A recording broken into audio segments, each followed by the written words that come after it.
Mga kanini, may gusto lang ko nga ipautwas no sa natabo sa among kagapon sang guard. Kay ako, may gibilin ako sa iya pangbayad sa akon nga Shopee. Kay ang rason ko nga hindi pag-abot sang akon nga parcel, hindi na ako maistorbo, na hindi na ako tatawagan pa syempre pag busy na ako, di ba? Kahuluyan na nga manaog pa ko dito lalo na pag nagaluto na kami sang amo ko. Tapos hindi ko na masilip ang akon nga cellphone. Karon nag-text na pala ang rider na nag-abot na siya pero dugay ko pa na open ang akon nga cellphone nga nag-text na siya gali. Ang akon nga pangbayad ang akon nga pangbayad tani ato na sa dalom gibiling ko na, di ba? Pero gigamit sang card, nakiusap siya na pwede niya kuno anay gamiton. Siling ko wala naman problema sa ako niya gamiton mo, basta pag abot sang parcel ko bayaran mo. Amo na siyang akong rason. Hindi yung may pangbayad na ako tapos ako pa magproblema, magsala-sala pa ako. Syempre kung kaisa wala ko cash ara sa GCash.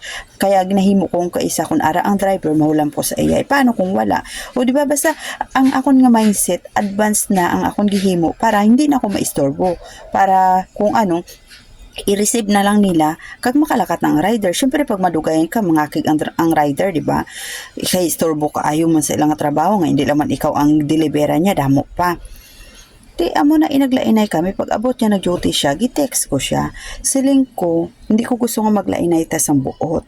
Siling ko, kaya ko gipaulam sa imo ang akong pambayad kay ang rason kuya wala problema basta anytime pag abot sang akong parcel bayaran mo. Amo na siya akong rason. Karon nagulam siya gali, wala siya nag-explicar sa akon or wala siya nagambal sa akon nga mare, okay lang na gamitin ko imo nga kwarta pangbayad mo sa Shopee pero maduty ko sa gabi pa. So kung gihambal niya sa akon nga amo sina makapaminsar ko duwa-duwa kung mapasugot ko o kung hindi, di ba? Basta kay sugo niya kasi ang among driver na gamito niya ko ng kwarta. Karon syempre nag-report ko sa admin. Siling ko hindi sila nga nag-report ko para anuin siya.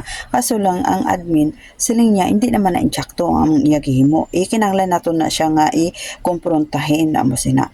Ti karon ang gising ko, naluoy man ko tani sa iyate. Pero galing kay ang iya ginahimo bala, hindi na isa ka bisis di ba? Kabalo na sila kung ano ginagamit niyang amon nga mga kwarta nga arad na ginabilin sa ila.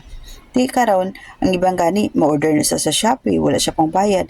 Tapos wala na sang hindi yan na madumduman, parang free na lang siya, di ba? Parang ganon. Okay lang yun kasi parang syempre mag-abyan na kasama diri sa building.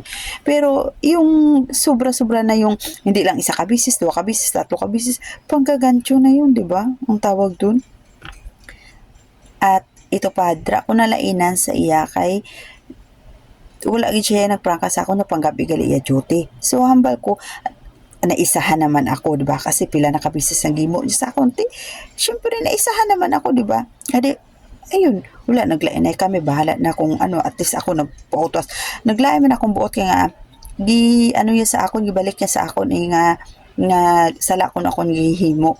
Sala ko pa bala ang gihimo ko nga kwarta ko na tapos ara na akon nga delivery, ako pa yung magsala-sala pa ako yan sa pangita naman sa pambayad. Kag tapos manaog pa ko dito, madugayan pa ko nga busy na ako. Amo nang ako niya ginahambal sa ila.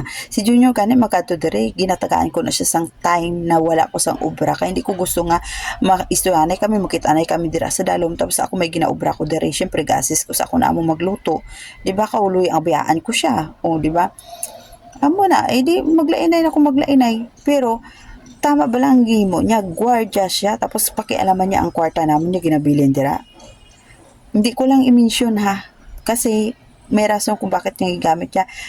Siling niya, gibaka niya pagkaon, or may isa pa kasi nga rason wala lang takabalo sina kay, miskin ang upod namon diri, ginasaway na siya basta hindi ko lang i-mention.